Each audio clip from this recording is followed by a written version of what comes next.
రొటీన్గా ఇడ్లీ దోశ తిని బోర్ కొట్టినప్పుడు ఖచ్చితంగా స్పెషల్గా పూరి చేసుకుంటూ ఉంటాం కదా. మార్నింగ్ పూట హడావుడి లేకుండా ఈ విధంగా కుక్కర్లో పూరి కూర చేసుకొని తినండి, చాలా టేస్టీగా ఉంటుంది. ముందుగా ఇంగ్రీడియంట్స్ అన్ని రెడీ చేసి ఉంచుకోండి. 2 బంగాళదుంపల్ని ముక్కలుగా కట్ చేసి నీళ్ళలో వేసి తీసుకోండి. కుక్కర్లోకి సరిపడా నూనె వేసేసి తాలింపు దినుసులు వేసేసి చిటపట్లాడిన తర్వాత గుప్పెడి కరివేపాకు, సన్నగా కట్ చేసిన ఉల్లిపాయలు, 1 ఇంచు అల్లం ముక్క, పచ్చిమిరపకాయలు, ఉప్పు, పసుపు వేసేసి ఉల్లిపాయల్ని బాగా వేయించేసుకోవాలండి. ఇవి గోల్డెన్ బ్రౌన్ కలర్ వచ్చాక మనం ముందుగా కట్ చేసి పెట్టుకున్న బంగాళదుంప ముక్కలు కూడా వేసేసి బాగా కలిపేసుకొని 1 గ్లాస్ నీళ్లు పోసుకొని కలిపేసుకొని కుక్కర్ మూత పెట్టేసి మీడియం ఫ్లేమ్ మీద 4 నుంచి 5 విజిల్స్ రానిచ్చుకోవాలి. ప్రెషర్ అంతా పోయిన తర్వాత లిడ్ ఓపెన్ చేసేయండి. దించేసే ముందు శనగపిండి మిశ్రమాన్ని వేసుకోవాలి. 1/2 కప్పు శనగపిండిలోకి నీళ్లు వేసేసి ఉండలు కట్టకుండా తిప్పుకుంటూ ఉల్లిపాయ మిశ్రమంలోకి వేసేసి దగ్గర పడ్డాక ఒక బౌల్లోకి అయితే తీసేసుకోండి. గోధుమ పిండిలోకి సరిపడా ఉప్పు, చక్కెర అలాగే నూనె వేసేసి ఒకసారి అయితే బాగా కలిపేసుకోవాలండి.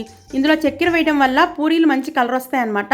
సరిపడా నీళ్లు చిలకరించుకుంటూ పిండిని మరీ గట్టిగా కాకుండా కొంచెం లూజ్గా అయితే మిక్స్ చేసి సైడ్కి ఉంచుకోండి.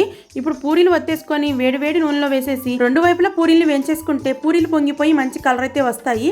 అంతే, ఎంతో రుచికరమైన పూరి మరియు కూర రెడీ. మీరు కూడా ఈ విధంగా ఒకసారి ట్రై చేసి నాకు కామెంట్ సెక్షన్లో చెప్పడం మర్చిపోకండి.